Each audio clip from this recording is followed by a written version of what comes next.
Yeah. Okay, attendance, we have 2 apologies. Councillor McCullough's on leave and Councillor Andrews is an apology. At this stage of the meeting, I had been directed recently to read out information that's actually at the start of the agenda for every person who wishes to read it. So I'm sure you're all well aware of the need to be respectful, and you're able to read those documents whenever. Please be mindful that our meeting is being audio live streamed, and can I ask everybody to have their phones on silent, please? Pardon me. Table of contents, that is.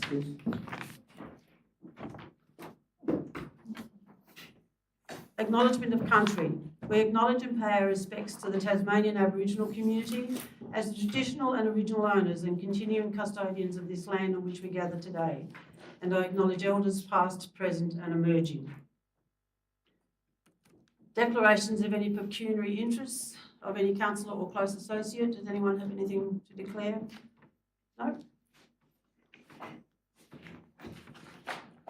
Confirmation of the council meeting minutes. There is a recommendation there that the council meeting minutes from the meeting Monday the 22nd of July are approved subject to the following: inclusion of minute number item point 4, declaration of pecuniary interest of councillor or close associate, I beg your pardon.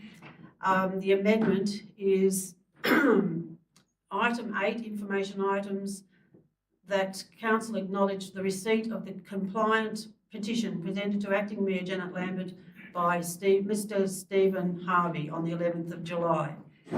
That's in relation to the Perth streetscape design. So I need a mover and a seconder, please, to confirm those minutes. Councillor Adams and Councillor Terrett. All those in favour? Aye. Against? Carried. The date of the next council meeting will be Monday the 16th of September. Confirmation of the minutes from the council committees. Councillor Adams is moving. Councillor Lambert is seconding. All those in favour? Aye. Against? Carried. Now, from those committee meetings, Campbelltown District Committee have a recommendation about a community notice board, and we do have an officer's recommendation that the work is in progress and will be installed by the end of August, so we don't actually need to move a recommendation there, but that committee will be notified of that. They also have a recommendation around an off-lead dog park at Campbelltown, and the officer's recommendation is that council investigate a suitable location. So you're happy to move that recommendation, or you want to move another? Yes, no, I'll move that recommendation. Yes, and Councillor Adams, you're seconding. No discussion. I'll put the recommendation. All those in favour? Against? Carried. They have another recommendation around an outdoor basketball half court, and there's an officer recommendation there that council investigates grant funding for a half court, quarter court basketball netball court in Campbelltown. Does anyone wish to move that? You wish to that? Yep. Councillor Lambert and Councillor Terrett. And I'll just... You wish to speak? Yes, I may. I really commend the committee for bringing this to council, because they're very, very mindful of the fact that there's a bit of a gap in facilities for some of the older teenagers and older youth, and they think that this might be a way of filling that gap. So I'm presuming that this will get put on the list with the Devon Hills one to be looked for funding as well. So there's 2 now looking for that extra funding. So no, I fully support this. I'll put the recommendation. All those in favour? Aye. Against? Carried. Their next recommendation is around footpath upgrades. The officer's recommendation is that council investigate additional funding sources and grants where available. You're moving that to Councillor Terrett, and Councillor Adams, you're seconding. Any discussion? Do you wish to speak to it? I think I've said a lot on Campbelltown. Let's keep going. Okay. I'll put the recommendation. All those in favour? Against? Carried. Evandale District Committee have a recommendation around the internet at the community centre, and the officer's recommendation is that council provide provides the quotation and presents it to the committee for consideration. So, Councillor Terrett, Councillor Lambert, Thank you. no discussion, put the recommendation, all those in favour? Against? Carried. Their next recommendation is around website issues with a feedback form, and the officer's recommendation is that council investigates the usability of the feedback form on the website. Councillor Lambert, you wish to move it? Councillor Terrett seconding, you wish to speak to it? Yeah, I'll just explain. There's a little bit of frustration around attaching photos to that site. I've had the same issue as well. So the committee would just like, so the issue is that they can't put the photos up, or they put the photo up, then it says it's too large a file, but there's no way of deleting the photo to then add a smaller photo. So I think we need to make these things really user-friendly, and at the moment this is causing a lot of frustrations. It's not really user-friendly. So if we could just have a look at maybe working out how you could maybe put a delete button in, or how we can make it easier to attach the photos, because it keeps saying it's over the quota of bytes or something. So if we could solve that one, I'd be very happy too, and I'm sure there'll be lots of others as well. Councillor Terrett. Just very quickly on that, is actually, it says have your say. It doesn't really say raise a concern or works. It's just to have your say. So it makes, it's a little bit, and you've then got to find it in the third column along and halfway down. So try to make it something that makes it easier for residents to raise matters with council as part of that review of the website. Councillor Brooks, did you have your hand up? No. I put the recommendation, all those in favour? Against? Carried. Their next recommendation is around Glover advertising, and the officer's recommendation is that the council write to the Glover committee, raising the Evandale committee's concerns about the street banners. Councillor Goss and Councillor Terrett. Councillor Goss, do you wish to speak to it? No. I'll put the recommendation, all those in favour? Against? Carried. Longford District Committee, they have a recommendation about the pullover viewing platform, an alternative location, and the officer's recommendation is that council investigates alternative viewing locations. Councillor Adams, you're moving that, and Councillor Goss is seconding. Councillor Adams, do you wish to speak to it? We've been looking for some time. It's getting the wonderful vistas that we have from the roads around the town. Regina Road was looked at with the difficulty of finding the location. So if we can continue to investigate, I'm sure we can find something which will enhance the travelling public's opportunities. I'll put the recommendation, all those in favour? Against? Carried. Ross Local District Committee have a recommendation around the information board and the Ross directional signage, and the officer's recommendation is that council notes the recommendation. Yes, they've got a bit of negotiating to do there. Councillor Goss, you're moving that. Councillor Lambert seconding. Nobody wishes to speak to it. I'll raise the issue of Yes. digital world, and I don't know how much information boards are still used. I know they're a thing from many of us going back a long way, but the digital world is upon us, and most people and a lot of travellers that come into towns would take it from their digital platform, I would have thought, but I've got no problem if people want to put it up, look after it. Councillor Archer. I think this is replacing an existing signboard, so it's not a new structure, and I think the other one is quite old, so the Ross people are quite happy to help with the design and just update it. And it's on the village green. I think we saw it when we were down there on the bus tour. So I support, obviously, replacing the present one, but probably not putting up a new one somewhere else. I'll put the recommendation. All those in favour? Aye. Against? Carried. Information items. We need to recommend. I move around a seconder to accept the items. Councillor Goss and Councillor Lambert. Any discussion? Councillor Goss, do you wish to ask questions first? No. Councillor Lambert? No, I'm fine, thanks, Mayor. Councillor Terry? Just in relation to 8.11, in relation to the signage in Perth, the toilet down at the park, where the park is actually closed off with a boom. And because there are signs on the Midland Highway, people often turn in there to go to the toilet after the boom has come down. And there's no signage to tell them where else in Perth you can go after hours. And it really does need some type of signage to say 24-hour toilet available at the train park. That just needs to go in there. A lot of people turn down there because it's an assumption it is 24 hours. It's not. Give people some assistance to find the new one. Councillor Adams. No, I want to speak at the next item. No, this is still information items. If you've got any questions. Yes. 14.1, I raised the issue about local government act. I was in here with this section 51 of the Local Government Act. It deals with peculiar interests, but the way this is written, it's like it deals with every bit of connection between councillors and other people. So I ask that go back to a workshop and comes back so that we can deal with it in a proper manner. No one else has questions about the information items? Okay, I'll put that recommendation that we accept the items. All those in favour? Against? Carried. And it's now public question and statement time. Okay. I'm starting too early. We'll keep on going with what's behind that then. Okay, let's go. Thank you.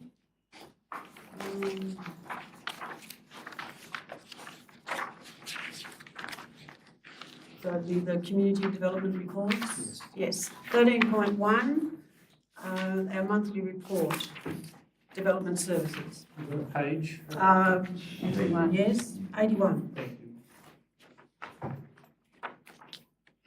yes. Anyone wants to speak to it? No? Any questions, councillor Foss? Recommendation, any seconder? Councillor Terrett? Any questions, any discussion? I'll put the recommendation, all those in favour? Aye. Against? Carried. 13.2 is pardon me, the review of the state planning provisions around agricultural worker accommodation. The recommendation is from the council officers that the council note the report. We need a mover and a seconder for a recommendation. Councillor Adams, you're moving it? I'll move the officer's recommendation. Sorry, Madam Mayor, there was a specific matter discussed previously. If it's noted plus any other recommendation that you wish to include as well, anything else you wish to raise? We've got a mover and a seconder. Wish to second, councillor Terrett? Well, I'll just Yes. speak in relation to this. Councillor Adams first. Do you wish to speak? No, I'm fine. Just in relation to this one, is that whether we should give direction to council to actually do a submission in relation to this, make it very clear that we are going to do a submission. Whilst it's important for us to have more agricultural worker accommodation, there are things such as sewerage, what happens after the property is no longer has seasonal workers in them. And I think given the fact that we are a significant agricultural area, that we need to be putting in and being very much involved in this. And it may be something we might wish to raise with the Primary Industries Minister, who's coming to the area shortly, in regards to this matter. This area needs to, as far as the agricultural sector, needs these seasonal workers, and anything to assist them to come is something that I would support, but it's also what does this do when we weaken planning requirements, and what's the aftermath of having accommodation where there are no seasonal workers after that period. I just Speak, yes. support those words. They cover most of what we've got to do. I think there's some issues we've got concern about where accommodation, to make sure there's enough, the sewage is being looked after, and if you start to put 50 or 60 people together, you really need a scheme, proper sewage works. I mean, you start putting it into the wrong area, close to rivers, we've got certain problems, and we think that may come under another act and maybe have some regulations there. But I think it's something, if we can make a submission, I think that'd be a very good idea. There are other issues that have been raised of regulation and who enforces certain things. So I think it would be good if we could put a submission together. Further discussion?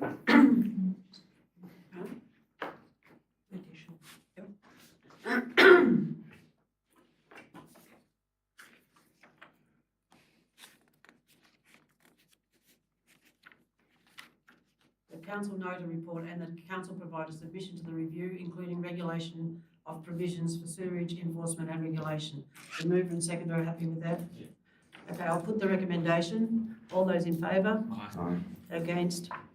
Carried. 14.1 is around the Campbelltown Tourist Park, and we do have an officer recommendation that council release the Campbelltown Tourist Park proposal consultation report, May 2024, and include in its half-yearly budget review for consideration an allocation of $20,000 to undertake a traffic impact assessment for the proposed tourist park at 24 King Street, Campbelltown. Councillor Goss, you're moving. Can I ask a question? Is anyone here in the open council wanting to speak to that? Because Yeah, we need to have a mover and a seconder, then you can discuss. So a mover and a seconder for a motion. I think he's talking about But people in the community. anyone People came that are here from, tonight. the Campbelltown community to speak about this Oh, item? yeah, in public question time, the questions being asked in public question and statement time. Does any community member wish to speak about that particular topic? No, that's all right. Okay, now I need a mover and a seconder for a recommendation. Councillor Goss, you're moving Yeah. that one? No, I'd like to move A, but I don't support B, so I just remove A. Councillor Terrett seconding, just the A section. Do you wish to speak to it, Councillor Goss? Yeah, I'm not a big supporter of the proposal that's come forward. It's a $10 million project to go up Campbelltown. It's a lot of money. Council hasn't got the money to pay on that yet, so I can't support that. I think I don't think it's the right time to do a traffic management plan at this stage, because if we had the money to go and do something, well, then that might be the time to go and do it. But we haven't got the money, have to get funding to do that. This $10 million price tag is bigger than just for the Campbelltown community too. Everyone has to pay for that, the whole municipality. And I think that needs to be, I think it really needs to come out and people can see what the report is and gives them time to think about it across the whole community, not just in the closed area we've had so far. So I think it's really important to see that. As I said, I don't support this proposal because there's too much money and we haven't got the money to pay for it. Gentlemen, do you wish to make a comment? Madam Mayor, there's never been a suggestion that council would foot the bill for the $10 million. I think as presented previously, the report is as it is. We've suggested, as in previous discussions, that if council were to support the proposal, medium, short, long term, we would need to spend time seeking external funds. Council's not in a position to pay the $10 million. There's actually probably about $5 million at the moment, but it will grow significantly over the time if the work's not progressed. But again, even for the $5 million, council's not in the position to actually meet those costs. So I think all we're doing was trying to ensure that we actually had council's backing, that they supported the project, and that support would then allow us to seek external funds, particularly when it comes to election time, to see if there's an opportunity out there to find that there's $5 million to allow the project to proceed. The traffic management assessment allows council to go to the next stage to determine if their site is appropriate for that, because I think one of the recommendations that came out of the actual review document, or a couple of recommendations, one of the major ones being is actually carry out a traffic assessment so you have an understanding of the traffic movements around this development, in and out and around the residential areas. And I think the other consideration, whether we could actually, how the process with regards to providing a long-term lease for that site, with it being public land. Councillor Terrett, do you wish to speak? Just very quickly, I'm supporting Councillor Goss. Getting a traffic impact assessment, this could be, if council wishes to go down the track, and I'm certainly of a similar opinion to Councillor Goss, this may be just too soon to do it. And part of the planning process is to get a traffic impact assessment anyway. So we may spend $20,000.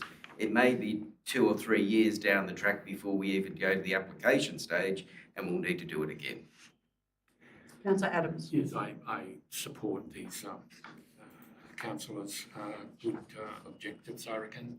The issue of this would be great to enhance Campbelltown if this was up, but it needs to have a lot of support from the local community, and there seems to be a lot of opposition. So saying about, the traffic flows will be too much, etc., etc. Campbelltown may get bypassed in the future on the National Highway. The investment that council made in the football ground and its facilities a major thrust, but there isn't much accommodation that exists within this town, and so having more would enhance the economic base of this town, but it doesn't seem to have much of a consideration by the local people. So releasing the proposed report, and let's see what the outcome of that is before we spend any other money. Councillor Archer. Yes, I think the issue of overnight stay is a state issue. There's obviously a lot of people travelling in overnight campers, and obviously they're camping everywhere, but a lot of them don't want to pay. There is money in some of these places. Obviously the council has caravan parks.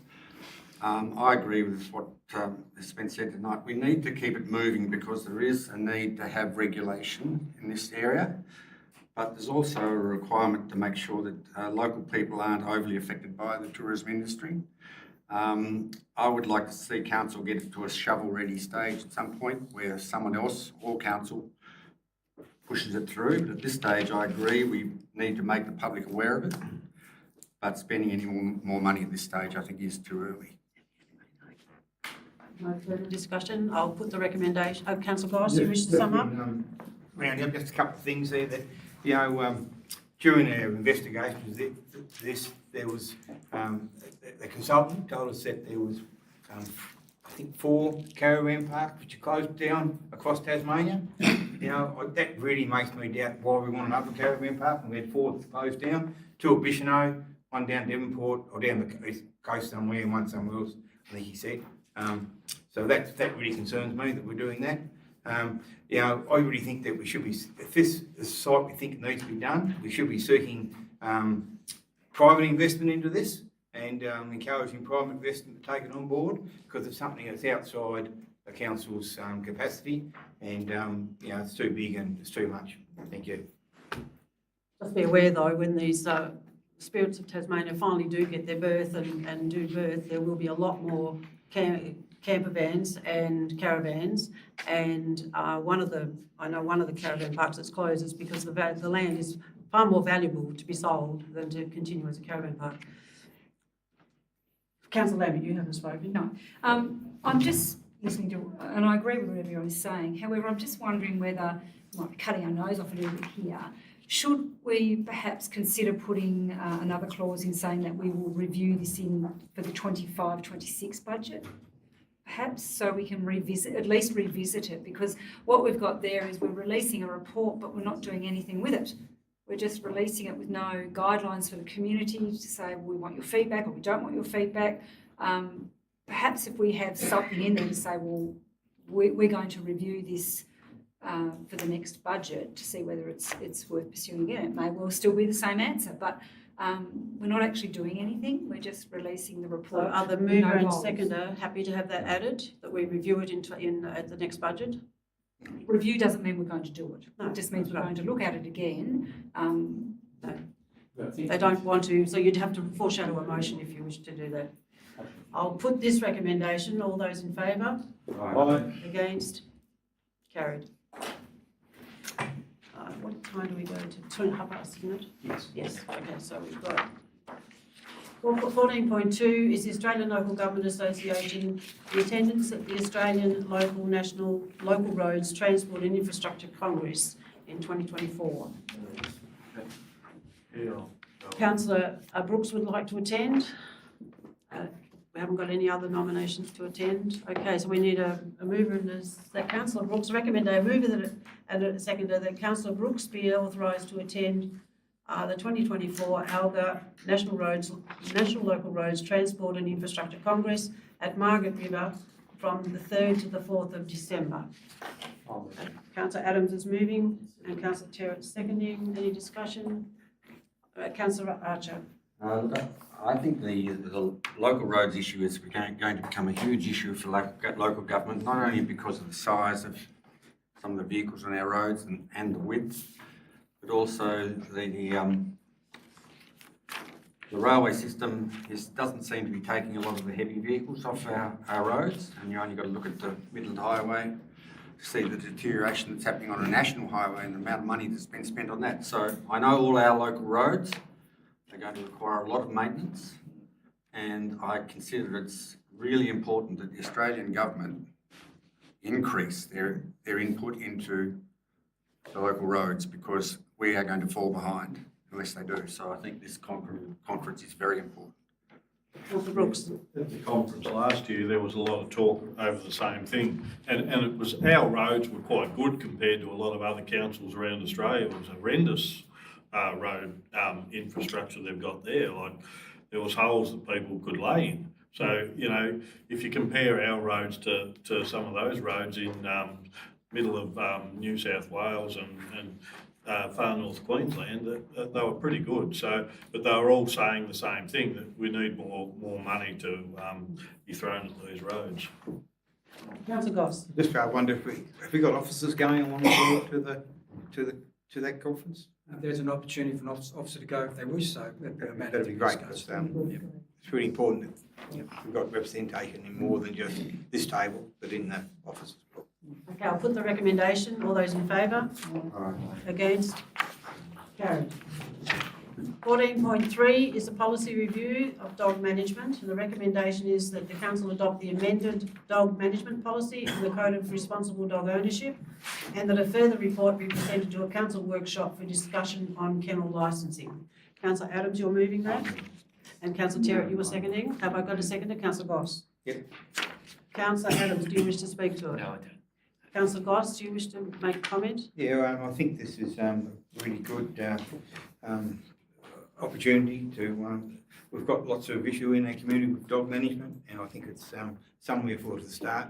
We have lots of really responsible pet owners, and which is fantastic, but we still have some people that do the wrong thing sometimes, and we do need to have some policies to protect us. I mean, I know our officers at times have been under pressure to do things with management of dogs, but the policies just don't support what they need to do. So I think that's really important for dog owners, for the dogs themselves, and for other community members as well. Councillor Terrett. Yeah, I have the opinion that this policy should be deferred until we've seen consultation from Dogs Tasmania, the RSPCA and the wider community of dog owners. Unfortunately, this area has been the home of the Labradoodle situation, which is an appalling has been appalling. And if we could improve our dog management policy to improve and to try to prevent it, I acknowledge, and maybe it's something that the wider community may not realise, is the council has been doing quite a lot. Not going into what that is, but there are concerns. The policy that is being changed are minor amendments to our existing dog management processes, but I think learning from our experience here and enhancing our dog management policy is a particularly important way of us to go, given that also that the state government is looking to revise the dog management policy, policies in relation to the keeping and breeding of dogs as well. If anything good comes out of the Labradoodle situation, hopefully the state will have better legislation covering the protection of animals and, more importantly, stopping people who are puppy farmers from existing, as we have seen in the Northern Midlands. And it is a very sad situation we've had. I feel sorry for the dogs and having that operating for so long. Any further discussion? You'll sum up, Councillor Adams. Councillor Archer. look, I think this is a step forward at the moment. There's obviously more to do, but I think at this stage we need to move forward. And as item 2 says, a further report presented to council workshop for discussion. So there was plenty of option for updating it and further consultation. But I think just at the moment we need to just pass this legislation. Councillor Adams, do you wish to sum up? Thanks very much. Yes, there's a lot going on, and there's been a lot going on in our municipality, and I think people have learned a lot. I think council has to make sure that that the public's aware that it doesn't have the welfare issue of health other than, and animals, other than picking up the strays, which we, spend a considerable amount of money on, and any other animal that's in roaming the streets.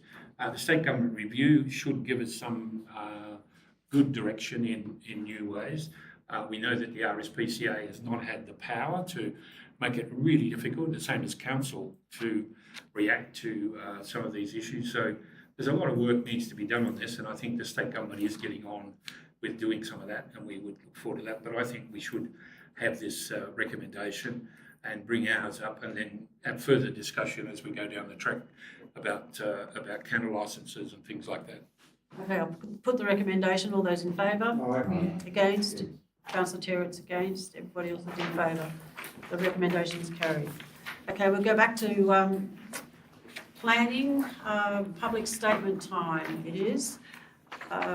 Is there any member of the community, the public, who would like to make a statement about something that's not to do with our planning items? Yeah, no, it's something that's not to do with we've got 3 planning items, and if there's anyone who has a statement to make about something that's not related to the planning items, anything else at all, at the moment, that they're welcome to speak. No? Okay, we'll move into planning. Okay, Councillor Lambert and Councillor Archer. All those in favour? Aye. Against? Carried. I'm sorry, it's just a procedure. We have to ask that first before we move into planning. Now I'm going to ask, is there anybody present who would like to speak about planning 1, which is Honeysuckle Banks, 356 Leylands Road, Evandale, about the RV dump and public toilet block. Does anyone wish to speak about that? Yes. Okay, you state your name and the town you come from, and you've got 3 minutes to speak. So, Yes, I do. Leylands Road. would you like to stand? Yeah, I can do that. Yes, you've got 3 minutes. Yes, well, you're planning to Your put name, sorry. Rick's Cider, Yes, thank REX. you. Yes, thank you. You're planning to put in a toilet amenities block there, which is on a floodplain. I'm not quite sure how that can be even approved. Another issue with that is that in the letter we got from the council saying that we would submit anything to the council, we had 7 days to do it. We got the letter on Friday, so today's Monday, so we didn't have 7 days. So I think this needs to be put off until we've had more time to deal with this and given the 7 days to respond. Sorry, what letter are we talking about? What, sorry? What letter are we talking about? Well, 7 days. Yes. Obviously, Oh, sorry, there's an advertising period that we followed. Really, this is a statement time. If you wish to make a statement, that's fine. But with regards to any advice you're providing now with regards to a period of which you should have actually made your rep, that rep should have been made, what date was that? It should have been made by? By the 19th of July. 19th of July. And the process there we use is with regards, can you go through that, Mr. Gaudier, with regards to who we actually provide notice to and how we advertise it? Yeah, so in accordance with the Land Use Planning and Approvals Act, which outlines how planning applications are to be notified, we send notice of the application to properties that adjoin the subject site. And we put a notice on the subject site, and we put a notice in the Examiner. Yes. And so that's as required by the Act. And yes, then, and I We'll let the planner I was finish. going to say, We'll in let this the case, we planner finish. and we also went over to properties over the river in this case. Yes. So you're welcome to make a 3-minute statement. Okay, well, first of all, I'd like to know how you're going to put a toilet structure on a floodplain. Who's going to maintain it? How often is it going to be cleaned and how hygienic is it going to be? You're building a structure that's in an isolated area, which will be wide open to graffiti and vandalism, and you're also going to create the possibility of a homeless camp in that area because of the toilet facilities. We already have people in there that are living there under the trees in the back of vehicles. And they're not moved on, and they have no toilet facilities, so where did they do it there? And I believe some of this complaint has come, or that this proposal has come from the fact that people that do go there legally and do the right thing are finding the remains in the bushes of people that...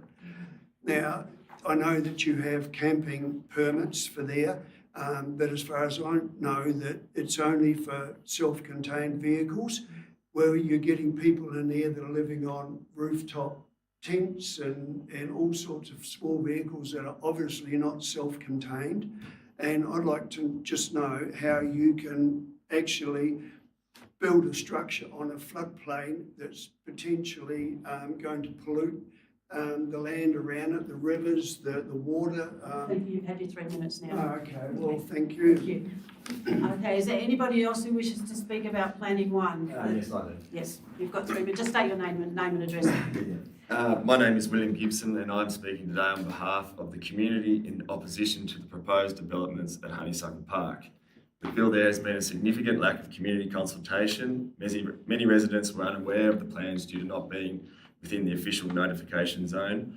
We believe decisions of this magnitude should be made in consultation with those directly affected, ensuring that the voices of the community are heard and considered before moving forward with any developments. We also question whether more suitable locations were considered, such as the Evandale Waste Transfer Station, the newly upgraded toilet block in the village of Evandale, the existing dump point at Morven Park, or the transit area at the airport. These alternatives could mitigate the flood risk at Honeysuckle Banks while directing tourists into the village to support local small businesses without the associated biosecurity and environmental hazards. Reopening the Morven Park dump point would not only provide a viable option with existing infrastructure, but also save ratepayers money by utilising and maintaining already established facilities. The proposed RV dump point and toilet block being located in a flood-prone area presents serious biosecurity risks. The planning report suggests that wastewater tanks will be pumped out in advance of floods, given that there are usually multi-day warnings. However, the 2016 flood showed that waters can rise rapidly and without warning. If the dump point were compromised during a flood event, it could lead to contamination of human and livestock water sources, irrigation systems and grazing lands, with severe consequences for human and livestock health. Increased traffic and recreational visitors bring additional risk. Trespassing, lack of security, littering and uncontrolled dogs are already problematic. Our farming operations have already suffered from sheep measles caused by unvaccinated dogs defecating on our land. This not only causes financial loss but also undue stress. Trespassers also unknowingly introduce weed seeds carried on their clothing and footwear, as well as disrupt livestock, adding further challenges. Honeysuckle Park is a cherished recreational space for our community, a peaceful area for fishing, swimming, dog walking and enjoying the green space. However, many people currently camp there without permits due to the lack of council and police enforcement and the disregard of signage. Encouraging more campers and caravans would disrupt the natural scenic beauty of the area. Residents have already expressed that they will no longer feel comfortable visiting the park if it becomes crowded. It is more important than ever to preserve such spaces for the benefit of the local community. Perhaps it would be more appropriate to maintain Honeysuckle Park as a day use area only. Thank you. Thank you. That's two statements against the proposal. Do we have anybody here who has a statement in favour of the proposal? We can have two. Thank you. Just state your name and address. Thank you. My name's Jeff DeVal. I live at Evandale. For the last 5 years, I've been volunteering as a coordinator at the Evandale Community Centre. So I see a lot of people. I deal with the community a lot of businesses and with the council. This is something that has been talked about in the community. The advisory committee or the district committee has gone through this. It's something that I think we should get involved in if you're not aware of this. It has been brought up and there has been a lot of sites looked at as far as a new dump point goes. But this one does have, if the engineering is right, that's something I don't know much about, but if the engineering is right, I think it's the only option that we have. It is a disgusting mess down there because of people camping and doing their business in the bushes. It has been a disgusting mess for quite a while. I think it's going to improve the area for businesses, for the community. I think it's going to improve the area for locals. who might go down there and walk their dogs or go down there and enjoy the area, to have toilets there and make it cleaner and more respectable. Thank you. Thank you. Is there any other person who wishes to speak in favour? Thank you. My name's Lynn Robson. I'm the current Secretary and Coordinator of the Avondale Community Information Centre. I've only been there less than 12 months, but I've spoken to a lot of tourists that come through. And when they find out there's no dump point in Avondale, and there used to be, they get quite annoyed, upset, angry that they've now got to travel further, so they take their business elsewhere. I've watched Avondale slowly dying. We've lost our bakery, we've lost so many of our businesses, and I think that's an indirect thing. The tourists, if they're not going to stay in our area, they're not going to spend in our area. And so I'm quite for this going ahead. I'm not an engineer, I don't understand all the logistics, but I trust that the processes have been looked at properly, and I'm fully in favour to help our tourists come and spend money in our local community. Thank you. Thank you very much. Okay, planning 2, is there anybody who wishes to make a statement about planning 2, which is a part change of use to a residential communal residence, 77 Main Street, Cressy? Yes, I do. Yes. I'm Mary Ann Shooton and I'm from Cressy. I'm against the proposal. If you saw the state of the current building, it's basically a corrugated iron shed. The amount of money that the applicant has proposed for the conversion of this building into a 16-person communal accommodation, it wouldn't even cover the sewerage costs of getting the sewerage upgraded into the mains, let alone relining the shed, insulating, sound barriers. And another problem with having 16 people in the one building is in the middle of the main street. It is very obvious that the communal accommodation is actually for the seasonal berry workers, which in fact they don't really contribute anything to our community. They use the local shop and that's it. They don't use the pub, they don't go to the bakery, they don't use the pool, and also the noise from that will be generated by having 16 people in one area for the local residents directly around where this building is, will be horrendous. In the summer, the berry workers get up and start work about 3 o'clock in the morning. Goodness knows why, it's still dark. They're very noisy, and I know this because they've got communal accommodation over at the Ringwood. We don't live far from there, and we get woken up by them at 3 o'clock in the morning, as well as the bus that's actually currently parked at 77 Main Street in Cressy. That is a bus for the berry workers. Even here in the winter, he starts that bus at about 3 to 4 o'clock in the morning, waking up at least 5 residents in the direct vicinity. And I also wonder whether the local infrastructure, the stormwater and the storage, the mains water is actually going to be sufficient to be able to supply this building and these people with the basic needs that they're going to have. And having 16 people in one building, though having 4 showers, 4 shower blocks and toilet blocks and 2 washing machines, and then a communal dining and lounge area. It's just not appropriate for this to be in the middle of the town. It should be the responsibility of the berry farmers to have these people housed on their own land where they're working. Thank you. Is there anybody else who wishes to speak about planning 2, 77 Main Street, Cressy? No? Okay, planning 3. Is there anybody who wishes to make a statement about planning 3, which is provide food services as an additional use with associated signage at 28 Church Street, Ross? I will say something. Yes? Thank you. I'm Kylie Ashman. I'm the one that's put the application in to add food services 28 Church Street. So what our idea is, where we rent at the moment at 31 Church Street, unfortunately we couldn't come to a deal with the owner because his rent's very high. So we've actually leased over the road and hoping to move our bakery over there minus baking. We will source our baking elsewhere to be done. The reason being it's a $56,000 rent reduction for us. So, yeah, we're hoping you'll be in favour and support us in doing it. Thank you. Thank you. Is there anybody else who wishes to make a statement around Planning 3, the food services and signage, Church Street, Ross?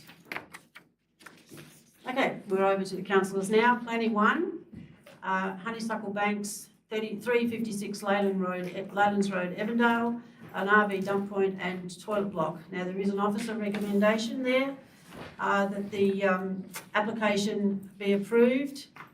Toilet block, wastewater, RV wastewater dump point. It is a flood-prone area. There are natural assets. There's scenic protection, things to be considered, safeguard of the airports, but to be approved under conditions that are set out there. So have a mover and a seconder for a recommendation. Councillor Adams, and a seconder, Councillor Lambert. Councillor Adams, do you wish to speak? Yes, I do. Thank you. Yes, we have several areas of flood plain in the municipality. The Longford Caravan Park has to be emptied out from time to time as the floods come down the river. We know that Longford is the centre of where lots of rivers actually meet, and we get all those little rivers out there end up coming past Longford, which causes problems. We have the Mill Dam, which is a recreation area for Longford, which also gets totally covered, including the toilets. The dump point has been a major issue since I've been on council for Evandale. Dump points, when they've been established, usually bring people know where they are, that use their vans. And unfortunately, nobody wanted it in their backyard, a bit like we've heard tonight, and I appreciate people's representation. But trying to find a spot, we've come up with some pretty good engineering, I think, and to satisfy all the regulations that council needs to do.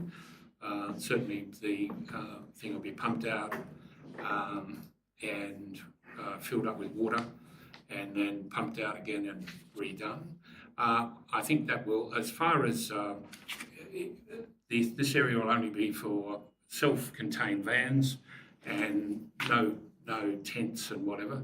Those things are a regulatory process or a compliance issue, and we need to deal with that if that's our role, and make sure that people aren't living in tents there short-term or long-term.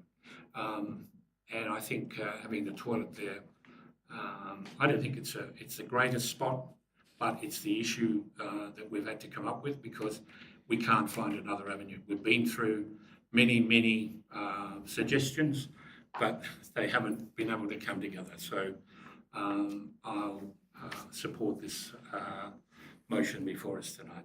Councillor Lambert is a seconder. Do you wish to speak? Yes, I do. Thank you, Mayor. I'd like to support the comments that Councillor Adams has just made, and I'd like to just sort of add a few others, if I may. I think what we've got here are two issues that have been plaguing Evandale since about 2015.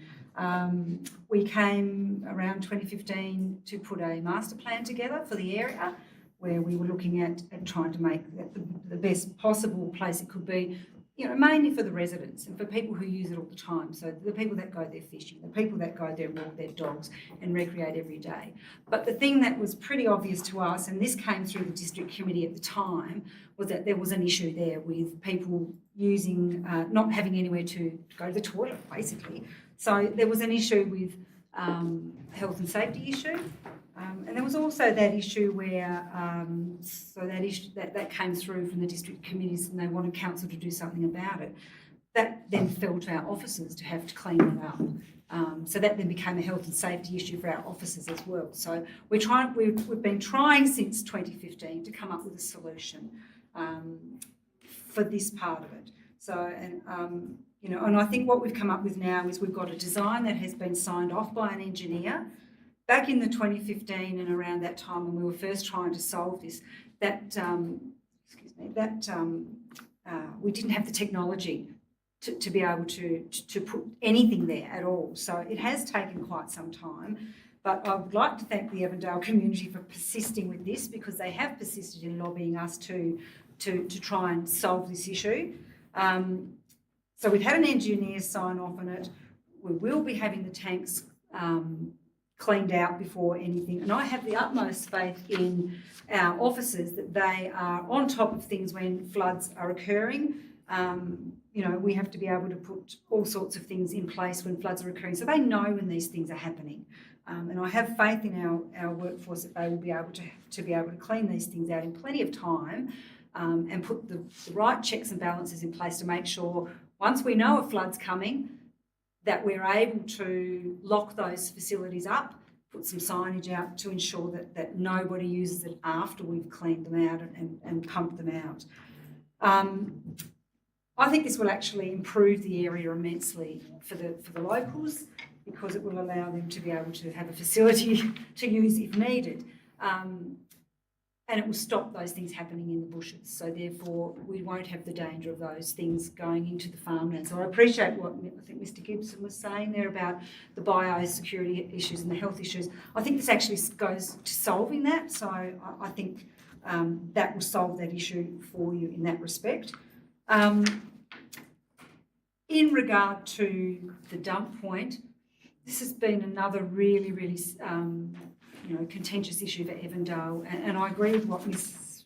Robson was saying, that Avondale has suffered because of it. And we've come backwards and forwards, lots of different ideas and plans of where it might be, but this one I think is going to work.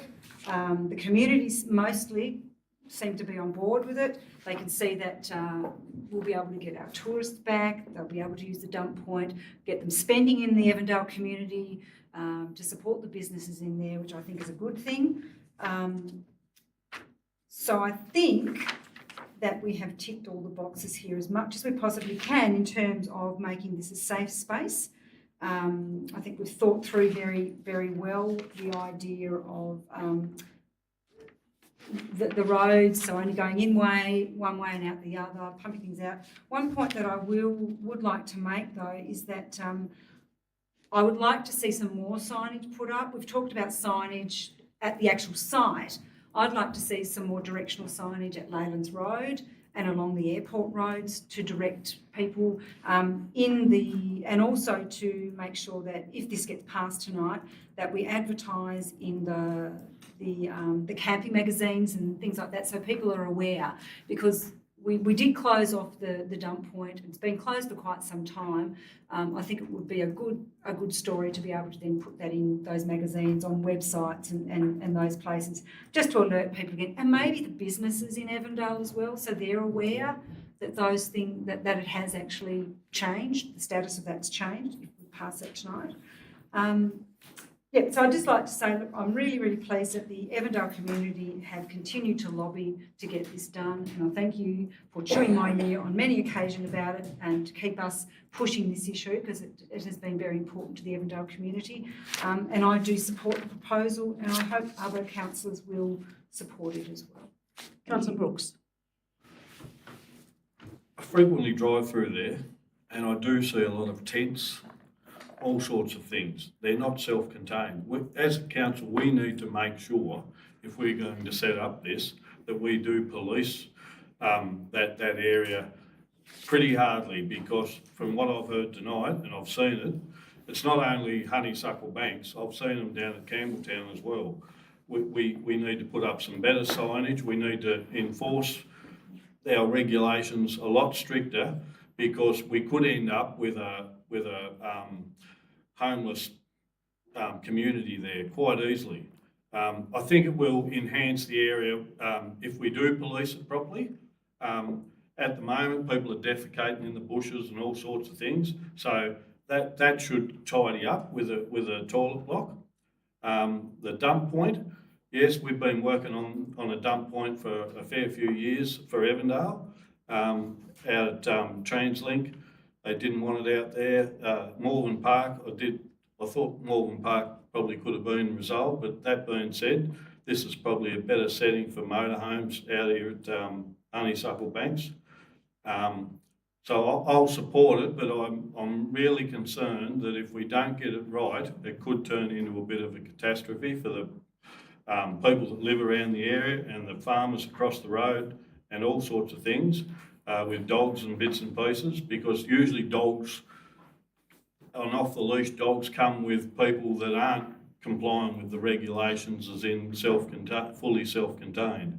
So I'm not sure if we need to, if we've got an officer that we can assign to that, because I know that Campbelltown could do with some more compliance as well. But I'll fully support the idea as long as that we get our compliance issues and everything right. General Manager, would you like to make comment on what we've dealt with already? Well, I think, Madam Mayor, I think Council's very well aware what we dealt with on that site. We had obviously, particularly through the last summer, a number of individuals that were staying there that weren't staying there in self-contained units. Our officers did spend a lot of time out there. There is signage out there. People that choose to, I'll be honest, choose to ignore the signage on occasions. We can put more signage there. Our staff have also assisted with people to get permits out there when they haven't had permits. It's all about resourcing. Our officers do go out on occasions to check. They should be out there more. Would not deny that, but they'll come back to resourcing issue. And I'm very happy to bring forward a report to actually, that we look at an additional staff member to actually check on these sites more regularly. But that comes at a cost to the community. But again, it's something that should be we should be checking on. But without the resources, it doesn't happen often enough. Councillor Terrett. I've advocated for us to have a dump point in the Avondale area for some time, but I also acknowledge the fact that the local residents who are in close proximity to this will also have some impact on them. However, this is more for the councils to regulate, and I echo some of the concerns of Councillor Brooks. The current requirements for that area is only a 48-hour, and I'm sure some of those RV users stay much longer than 48 hours. It's only to operate from November through to April each year.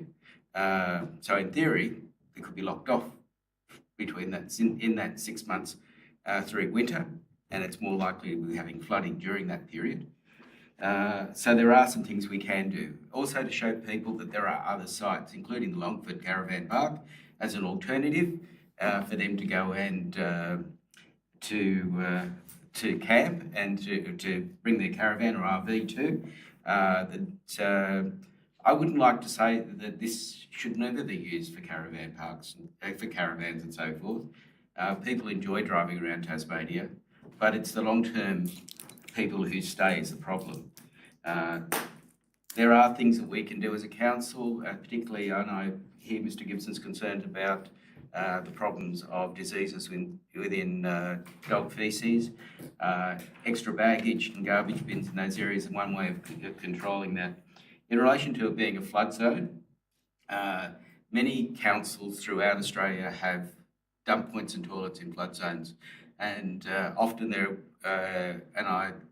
the precautions that the council are taking will work if it is, we do get some notice. If it is a flash flood, many of these dump points have a one-way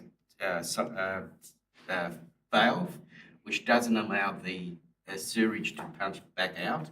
And that's another thing that could be looked at and being shut off if there is a flood. So there is an opportunity for doing that. And closing the toilets and the dump point where there is a likelihood of floodwaters coming down. One of the things that somebody raised with me is the fact that children use that area to go swimming in summer, which really gives a reason why we should be doing a toilet in that area as well. Because for recreation, people go walking, take the children down there, and there is no other alternative but to defecate in the bush. And therefore I will be supporting this. I have been a long time advocate for this of having a dump point and doing something, a council to resource it. However, I do have that reservation that we need to do something about ensuring that people aren't there for the long term. And there are things that we can do, and I think I welcome the report to be brought back. Is there anyone who hasn't spoken? Councillor Archer. Look, I think everyone summed it up pretty well. Sadly, the growth of the travelling people has meant that someone bears the cost of this. Ideally, there'd be some kind of tax where we could tax people and then we get some return on the council's investment in these kinds of things. The fact is that the present situation is not tenable. There has been people causing a lot of issues there for a long time. There have also been residents walking their dogs there, so dog feces have been an issue. We just need to take some control of the situation. The council always has the ability to close the site down if it's not being used properly. So this is an attempt to solve the problems, and if the engineering is correct, which I believe it is, this is the best way to remove all that problem from the site. My concern is that, of course, that the management means that the local people aren't using the site, and therefore the council does have an obligation to look after what the locals want. But also we have an obligation to manage the people moving around our municipality. And sadly, as has already been mentioned, a lot of the caravan parks are closing because simply they're not viable. So somehow we've got to get people to pay for what they do. And eventually, this issue is going to get to such a serious point that if we close places like this down, everyone here will have someone camped outside their house, potentially in a camper van. So we do need to take some control of the situation. I do hope the council can step up and manage it like the one at Campbelltown, because I'm afraid it is a cost that ratepayers are going to have to bear. But I can assure people that if it doesn't work, we'll close the site down, and if the actual engineering doesn't work, I'm sure someone else will close it down. So that's my situation at this stage. But I will, under a planning permit, I will be forced to support this. Ideally, it would be above flood level, but I'm being told that the other options have been looked at, and this is going on for a long time. So I will have to support. Before Councillor Adams sums up, I'd just like to say there's plenty of warning when the flood's coming down. I go through Avoca a lot, and it's 30 hours from the time the water starts rising there before the water starts rising here. Councillor Adams, Councillor Goss, no, you haven't spoken yet, yes? Yeah, right. Thank you, Mayor. Just that when I came here before the night, I didn't support the toilet being on site. I support the dump point, but I didn't think the toilet was the right place. I think we want people visiting Avondale, using the toilets in the town, which provide there, which is really good. But listening to all the concerns from both sides of the fence, that there is issues down there in the bushes and whatever. So I think we need to have a toilet. So I think that's pretty important. The thing that it's a council-owned site. It's a council-run site, so the council has the power to open it and close it. And to the community, if it's not working in the future, I would support council close it.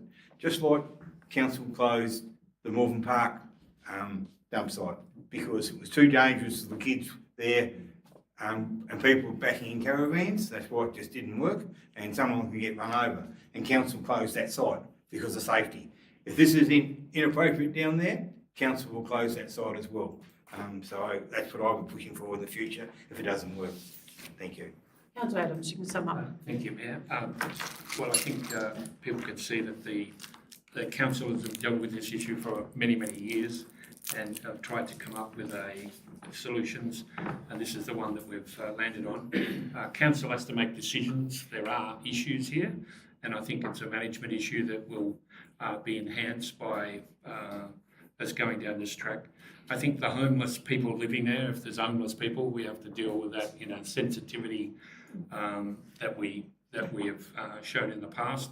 And these do pop up from time to time, people in vans and tents. And there are, of course, opportunities to go to welfare agencies and groups that will assist people in a homeless state. So I'm very, I feel that by passing this, we're actually getting on top of where there's a problem, and will enhance a part of the municipality, will help the Avondale community, which has been looking for this for some time. So I hope councillors will carry the motion. Thank you. Okay, I'll put the recommendation. All those in favour? Against? The motion's carried. Thank you. Planning 2 is a part change of use to residential communal residence, 77 Main Street, Cressy. There is a recommendation here. Hang on a second, sorry. We have the application to develop and use the land at 77 Main Street, Cressy for part change of use to residential communal residence, alterations and additions be approved subject to conditions. Planners, do you wish to speak on this at all? Yeah, thank you. Sorry. Yeah, so the site is a former petrol station and it contains a garage, shed used as a mechanical workshop and carport. It's also recently been used to park and carry out mechanical work on buses. The site is in a local business zone and the properties to the north and south and over Main Street are also its own local business and contain single dwellings. The use is permitted with permit in the local business zone. There are discretions to it, however. One being the setback from a frontage for a new building. So there's a proposed extension for an outdoor area that's not built to the frontage, which the zone requires, but it will have the front door visible from the frontage, meaning it meets the performance criteria. Lighting of car park and pathways, there'll be lighting from the footpath to the front door, but it doesn't propose lighting from the car park to the door. However, given that it's flat and there's a direct route and incidental lighting from rooms, that meets the performance criteria. They propose to reduce the required on-site car parking spaces by 1 space. 5 are required under the scheme, they've proposed 4. That reduction has been supported due to there being on-street car parking. And then there's the potentially contaminated land code, suitability for the intended use and for excavation works. And the code requires that an environmental site assessment demonstrates the level of contamination does not present a risk to human health or the environment, or that an environmental site assessment includes a plan to manage contamination and associated risk to human health or the environment, including remediation and protection measures, before the use can commence. So that the application provided an environmental site assessment which found that on the whole, the land is suitable for the use, having measured the level of contamination. It did find that there was an area of oil leakage or spillage at the rear, and that needs to be tested before it can be removed from site. It also discusses the fact that they've done vapour assessment under the slab of the proposed communal residence, and at the time that it was measured, it was found to be acceptable. However, I believe that that should be done at essentially the worst case, worst time of year, just to make sure before any people are allowed in there. So to that end, I've recommended 2 additional conditions, which I think can be put up there, which are regarding the stockpiling of the material to be managed so that it doesn't cause dust and vapour emissions and leach, and for the vapour assessment to be undertaken by a certified environmental practitioner and found to be acceptable before it's used for residential. Okay, so I need a mover and a seconder for a motion, which will hopefully include those 2. Councillor Goss, you're moving? I move the motion, but I'd like to make an amendment that we have 5 car parks, not the 4 and 5 car parks on site, not the 4 proposed. So our mover is proposing an amendment to make it 5 car parks. Is there a seconder for that? Councillor Adams, you're seconding that. Councillor Goss, do you wish to Just had a clarification question from the officer, just about the amount of money put on the application of $70,000. Could you please clarify how, is that only for this planning application or was it for everything? So how would that $70,000 equate to what they want to do here? Yeah, thanks. Through you, Madam Mayor. So on the planning application form, it asks for an estimated cost of development. So that would be the cost to get it up to habitable standard.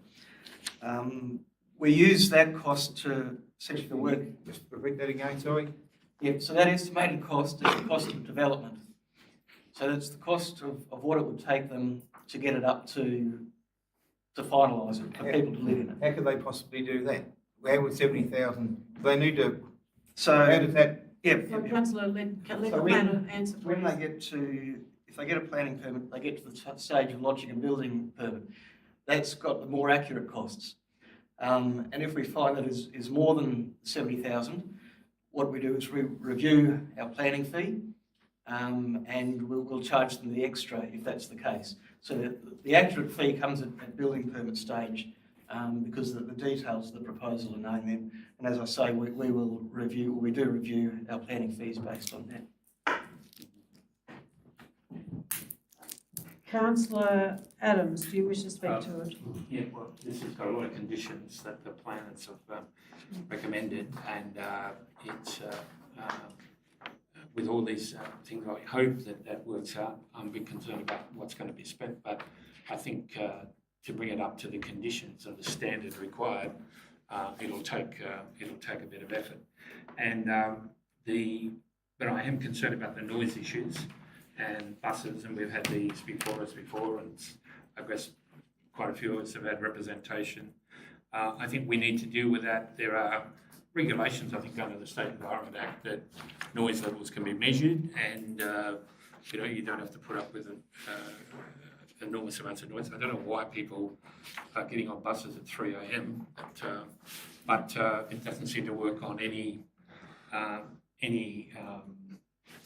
work sites that I understand.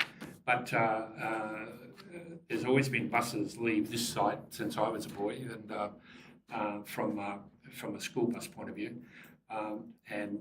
So, I'm concerned about the noise. I would certainly hope that we can get the regulations to be looked at, and to use the regulations to look at the noise level, and then deal with it if it breaks the regulations.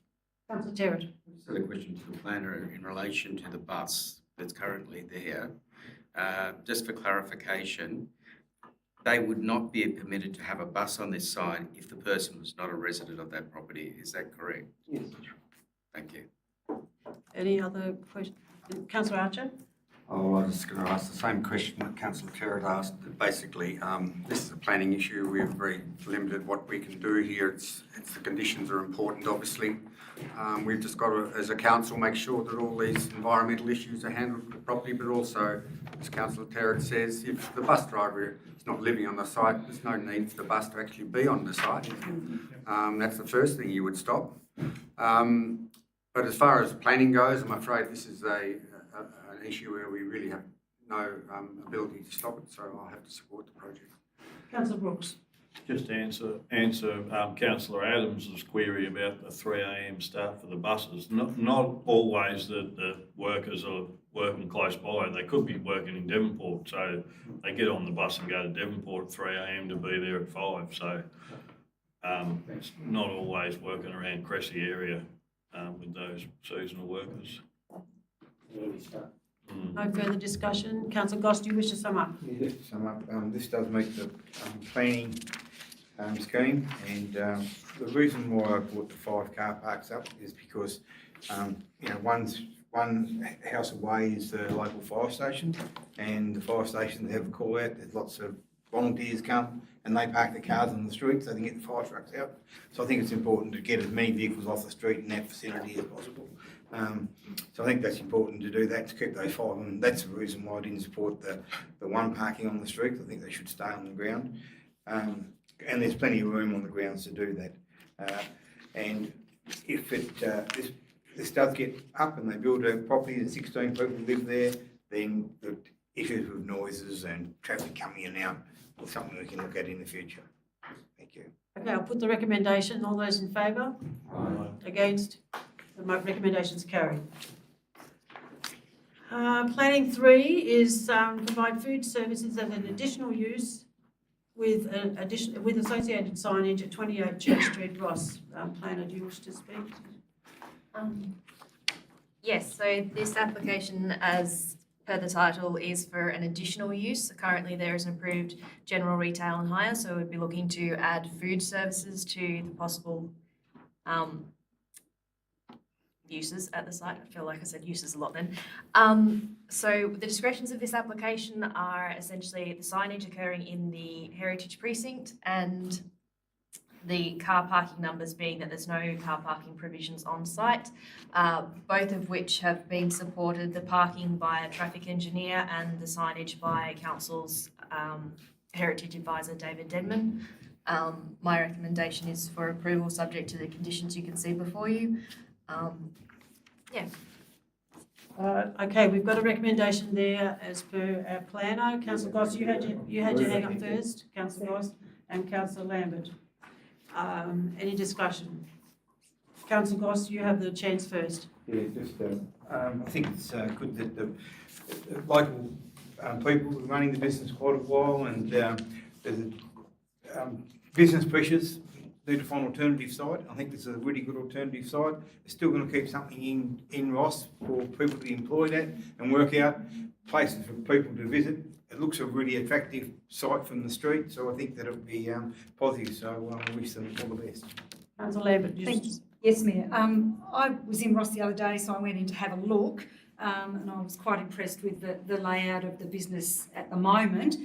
So I can see how this is actually going to value add to what they've already started to do. I was concerned when I thought the cafe or the bakery may have been closing.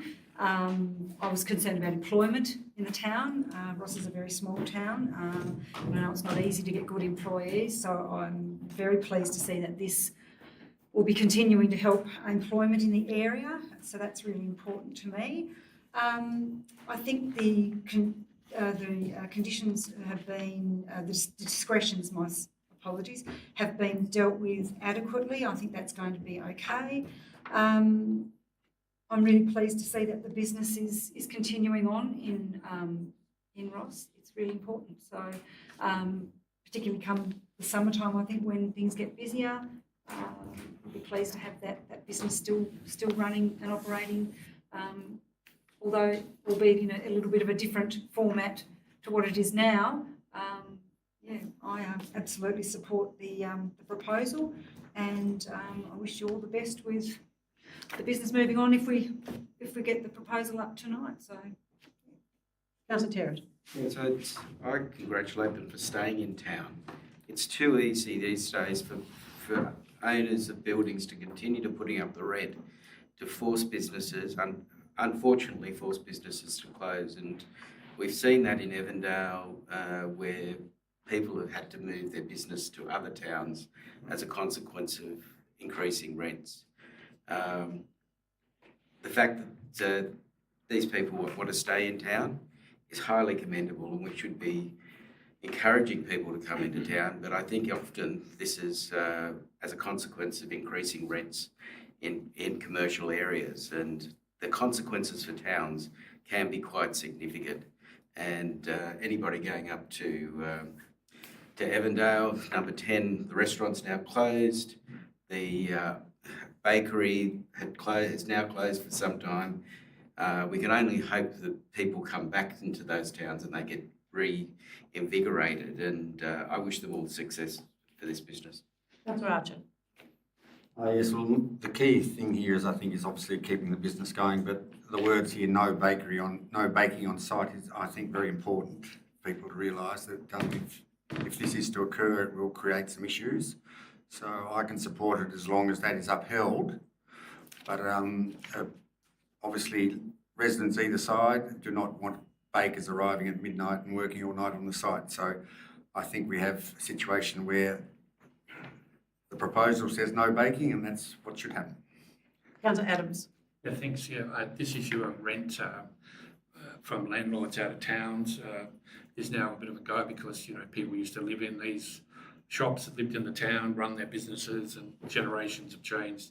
Business gets sold, and we have landlords living in other places that keep the rents high, put them up regularly and make it hard for the local business to make a living. I'm just very pleased that another bakery is going to continue. I think being a frequent a person to go into many bakeries, I will continue to support this one as well. Well, I'm going to get my hot chocolate still. Councillor Goss, do you wish to sum up? You're right. Okay, I'm going to put the recommendation. All those in favour? Against? The motion's carried. Okay, now we go to 14.4, which should be, sorry, I'll move out of planning, sorry, beg your pardon. Councillor Goss, Councillor Adams. Yes, we're just going to go on with our regular meeting if you don't wish. You're most welcome to stay, but it's up to you. All those in favour? All those in favour of moving out of planning? Against? The motion's carried. It's 6:20. Do you wish to adjourn for your meal? And then we'll come back to the rest of it. Yes. So can we just indicate to those listening, we'll be half an hour having our break, a meal break. Oh, yes, sorry.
policy review, whistleblower.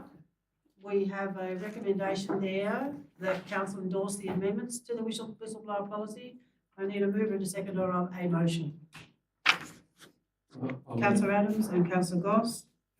Councillor Adams, do you wish to speak? No, it's just straightforward, bringing up to date what needs to be done. Councillor Goss, do you wish to speak? No, thank you. Any more discussion? Okay, I'll put the recommendation. All those in favour? Aye. Motion's carried. Against, I should have said against. Okay. All right, policy review, work health and safety and employee wellbeing policy. Perhaps, Madam Mayor, if you wish, I can make a couple of comments here just on this one. A number of items get addressed in this, and it's been two documents into one, but majority of it's still there, and the actual changes have been highlighted. One, they address the obligations under the Child and Youth Safe Organisations Act 2023, Tasmania. It also incorporates the access to the Employee Assistance Program as a benefit to employees and noting counsellors now as well. Clause 4.2 specifically addresses new requirements for managing psychosocial harm in the workplace. It includes definitions of other persons at the workplace to include counsellors, and that would be one of the chief conditions or suggestions made by WorkSafe. It provides detailed provision for dealing with breaches. The amendment also inserted regards to council being able to take any lawful action it can to protect the well-being and safety of its employees as well are identified. Councillor Adams, you wish to speak? No, we've already got a mover and a seconder. Yes. Well, I think it brings us up to date, and gets us up to where we No, I haven't should got a be. mover and a seconder. Sorry. Yes, Councillor Adams, you're moving. And I need a seconder, please. Councillor Archer. Okay, Councillor Adams, sorry. Oh, no, as I said, I think this brings us up to date with new structures and also dealing with the children's issue coming out of the Royal Commission, etc., and gets us onto a proper footing. Councillor Archer, do you wish to say anything? Thank you, sorry. Well, I'll say is that basically these things are going to have to be reviewed pretty regularly. Things changing very quickly. And basically this is say an improvement, but we'll be back at the table fairly soon, I'd say. Councillor Terrett. Yeah, just a couple of things. And I support the fact that this policy is coming up in as much that this has been overdue for some time, in as much that legislation's changed, and it's good to see this policy coming up. I just have some concerns about this, some of the things in this policy which may be of a minor nature, but I still wish to raise them. The report talks about no consultation and whether there should have been consultation with the ASU and LGAT. And I think in the next policy it also says the ASU has been contacted, but we don't know what their opinion is. I think it's important to get that feedback because it does affect the employees directly.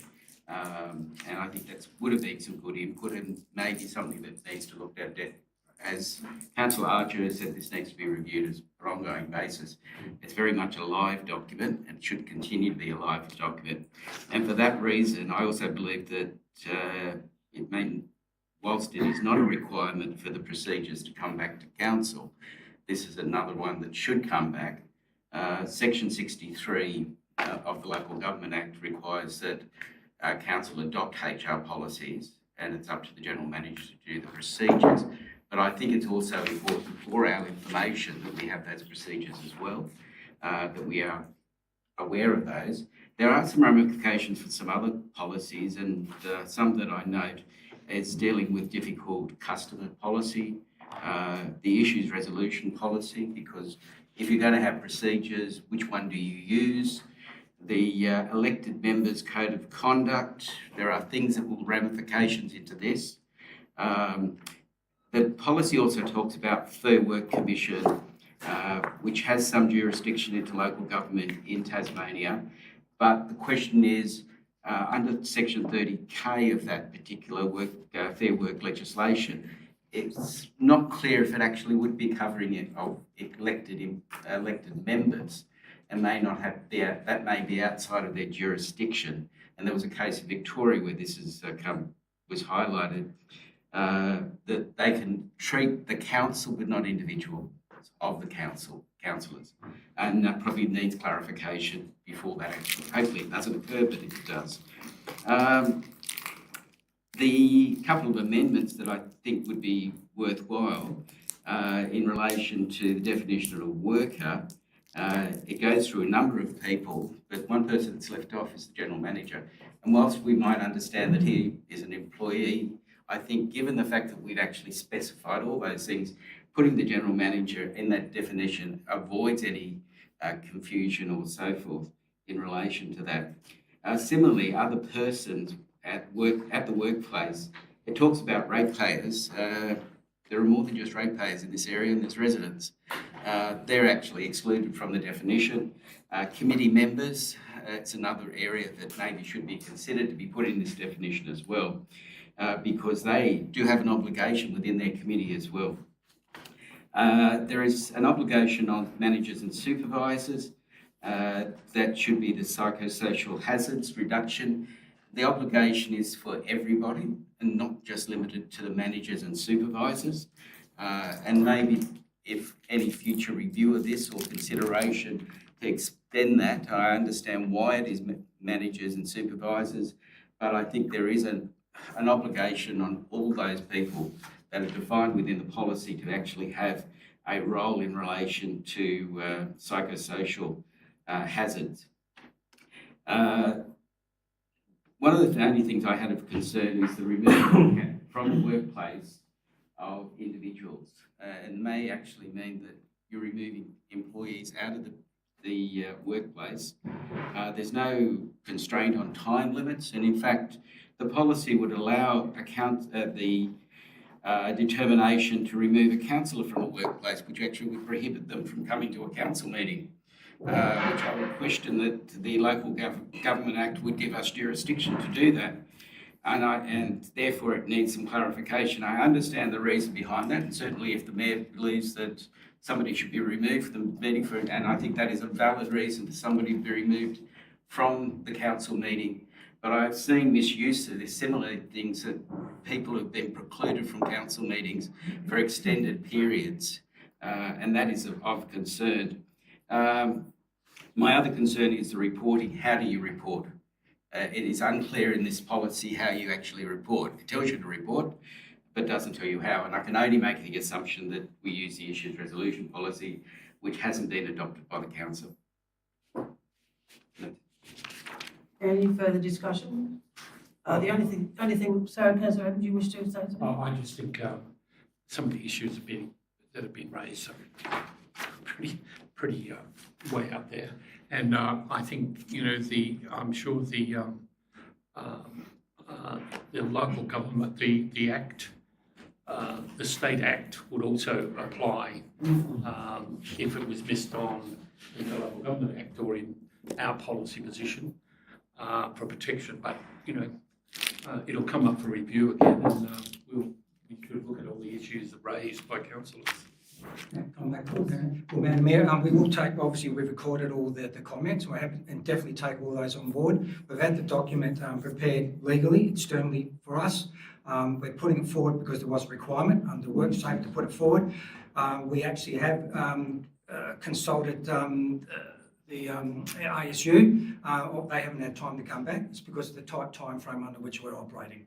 We've only had this council meeting to get the item to, so we've done that. We're happy to go back and review it. We need, I'll be honest, we need the document to be adopted so we can move forward. And as suggested by councillors, it will be under review. Councillor Goss. Oh, you should. I just have a question on, can we get some feedback on the ASU's response to if there are concerns raised? I think councillors should be aware of those, any concern raised. I'll give consideration to that request. Yes, thank you. Did you wish to speak, Councillor? Yeah, only that, the policy that we're developing here, it's so important for us to protect the safety and the employees' well-being. And that's all employees, all the ones here, everybody that comes to this office and this site, and whether they're contractors, whether they're employees, whether they're councillors, whether they're community volunteers, they're all people in council, and their well-being is really, really important. And I hope the policy is being put forward to protect everybody. Thank you. I'd just like to add to actually what Councillor Terrett was saying. There's only one of these policies that actually has a definition for others in the workplace, and I think most of them need to have that, and that includes councillors. It's just a question, Madam Chair. It's yes. a question rather than just in relation to the EAPS and the agency that we're using. If an employee decides they want their own psychologist for particular reasons, is there an ability for a staff member or councillor to use their own, or is that falling outside of the EAPS requirements? Well, then we actually know who you're going to somebody. At the moment, it's all private individuals. All we get is advice is that they've been contacted by an employee. It'll be now a councillor, but we don't get any details on the individual. We don't just allow open slab with regards to councillors or elected members for going to the EAP who's maybe available. The preference is to use the one that we've got available. And sorry, just a further question.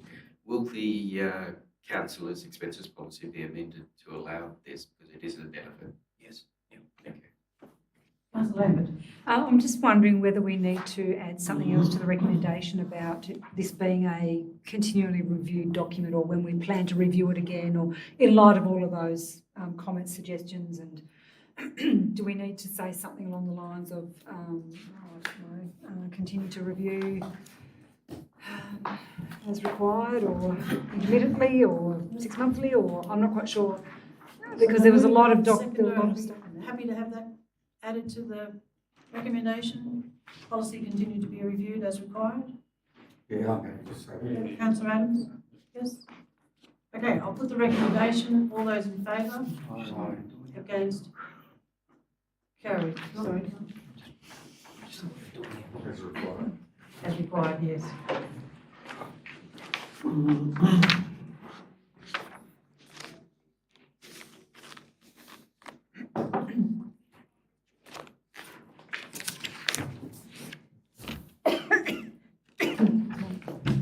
Okay, 14.6, a policy review, workplace behaviour and employee code of conduct.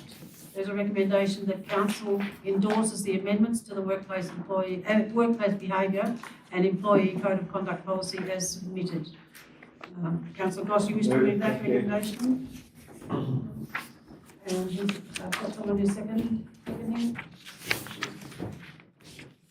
Yes, please, sorry, Councillor Archer. Any discussion? Councillor Terrett.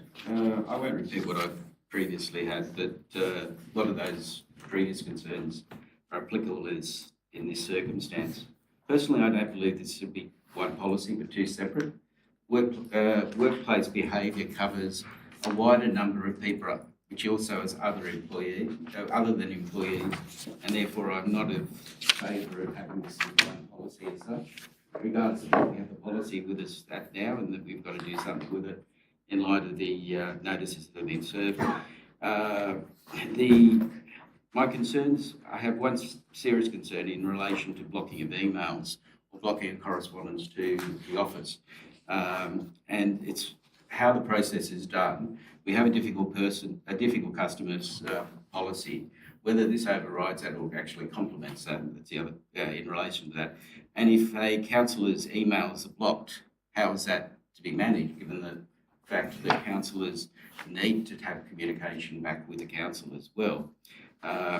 My concern and my experience so far with the employees' code of conduct is not being good as far as procedures, and it should be straightforward how that procedure operates, which form and how it's communicated, should a complaint be put in, and that these things are treated with some confidence, procedural fairness for all parties that are subject to employee code of conduct complaints. The important thing also here is that there is an obligation within section 41D where psychosocial hazard must, not may, must be reported. So you're putting an obligation on people that they have to report. And sometimes that can be quite a daunting thing if they may want to take some other type of benefit from it. But I'm always reluctant to see must, because it puts an onus on people to take action where they may be very reluctant to do so. And again, procedures and having clear procedures done, and that people are aware of them, including councillors, because we should also know how to be able to put in concerns and raise concerns about workplace behaviour as such. I understand why we need this policy, and I'm pleased to see it's updated, but I'd also like to see some of our policies be adopted by council that are outstanding. I'll put the recommendation. All those in favour? Aye. Against? Aye. One, councillor Terrett and councillor Brooks against. The motion's carried. 14.7, policy review, the screening requirements under the Safeguarding Children and Young People. And then can I make a couple of comments here? We're amending the definitions there in regards to obviously council staff and direct employees. There's also an umbrella with regards to the vulnerable people registration. It's only necessary every 3 years to be verified, whereas we had 6 monthly. This is why it's come to our attention. We thought we'd start this process. And we, as you'd be aware, we actually moved quickly to adopt this at in the new, I think December last year, so as we're meeting the regulations. And as we've worked through the document now, I've found that we needed to start checking registrations. As such, we've found that in the childcare and the education sector, it's every 3 years. We would have thought that's appropriate for us as well. With regard to direct employees, we'll be looking at national police checks at that point, and some of that can still take up to a couple of months, how quickly you can get those checks done, but that will be with staff. And contract managers, we've identified the requirements for contractors entering to our workplace, also to verify every 3 years as well. We have staff supervisors at the moment that actually attend sites where we're concerned that the contractors may not have actually got their registrations. So that's fine, as long as you've got a supervisor on site, and we do ensure that occurs. Okay, well, there is a recommendation here that council adopts the amended Safeguarding Children and Young People policy and meets the cost of obtaining the Working with Vulnerable People's registration for anyone requiring to do so by this policy. Councillor Adams and Councillor Goss, you're moving and seconding? I just say, Councillor Adams, yes. yeah, I think it is important that we do meet the cost of obtaining the work, of obtaining the card and the registration, and I think council needs to carry that. So I support the motion. You wish to speak, Councillor Goss? Just a couple of questions possibly. I'm only thinking about the, I understand it, the child health care, that kind of thing, but I'm thinking about it, can I say the local pools, Cressy, Ross, Campbelltown. Does the people who work in those pools have to have that Yes, Madam Mayor, where they actually work in pools, anything to do with the youth, children, yes, they will be required to have it. We are reviewing the district committees and other committees with regards to their where they may have any work involvement with regards to the youth. If there isn't any, we wouldn't be looking at asking them to take it up. But where there is direct youth involvement, there will be a requirement to actually have the vulnerable people's card. I think about that because in the education department we have to have the same card. But if someone comes into our site, as long as they're with me, they don't need to have the registered card. I mean, I couldn't leave them with their children by themselves, but they can come in, they can be there. So that would be the same in the pools if someone was there that had a card? If they had the time, and that's going to be the major issue. With regards to, as I mentioned, about a supervisor going out on site with contractors at the moment, some of our work sites where they may come in to do minor jobs and that. At the moment, one of our supervisors spends time with them to make sure they're supervised through that full period. But if they can't stand there supervising them, it's not going to work. They'll have to have the vulnerable person's card. And we'll meet those costs, as indicated, where they're actually volunteers of council. Just go back to the pool issue again, you know, like in the pool, the lifeguards will have that certificate, they'll have that. So if someone in the pool has got it, so would someone working in the kiosk were not in direct contact with the children, would they need to have it? That's the... Sorry, I would class that's direct contact. They're at the counter, they can walk out any time they like to be within the group outside. I think they're on that site, and that's the work site. Finished, Councillor Goss? Oh, and I'm just thinking about it, that, you know, that where do you stop? I mean, do you make the patrons come in, the parents come in with the kids, so they got to have one, you know? I just don't know. And then we've got kids that work in the kiosks as well. They can't get a card because they're not old enough to get a card. So you've got other issues that there's going to be people there that won't have a card, so because they can't get them because they're not old enough. Councillor Terrett. Just a question in relation to this, whether the councillors should also be having these cards as well. We have contacted a wide part of the community, and what would be the ramification if a councillor never couldn't get a card, which could happen? It's been discussed by the GAT. So, clarification, we did need a card as a councillor. Yeah, well, at this stage, yes, but we haven't obviously need to start chasing elected members up to actually have those. Again, it's a situation where you're actually involved with the children. Like we had a tree planting exercise the other day, and I think we had a couple of councillors down there. Again, it's just it's in the best interest of individuals to actually have those work and vulnerability cards. Councillor Archer. Yeah, look, I think we're in a situation that there's probably a lot of people who think they don't need one, so why do I have to go through all that procedure? And we're probably going to lose some volunteers in certain areas. It's a bit like the ad on the TV wearing seatbelts and all the things. Eventually, people are just going to have to realise that this is the way of the world. And we've obviously got to make sure that any volunteers, it's for them to get the card is as easy as possible, and that is not only the cost, but it's understanding the system. So if Councillor Goss says there's children in the shop, the kiosk at Cressy, you can't get them, well, other people have got to understand they don't need them because they're young. But the consequences of all these things have got to be spelled out to people, otherwise this will go on forever and basically come on board with this regulatory world we live in. Councillor Brooks, if you wish to say. No. That's all. Okay, I'll put the recommendation. All those in favour? Aye. Against? Carried.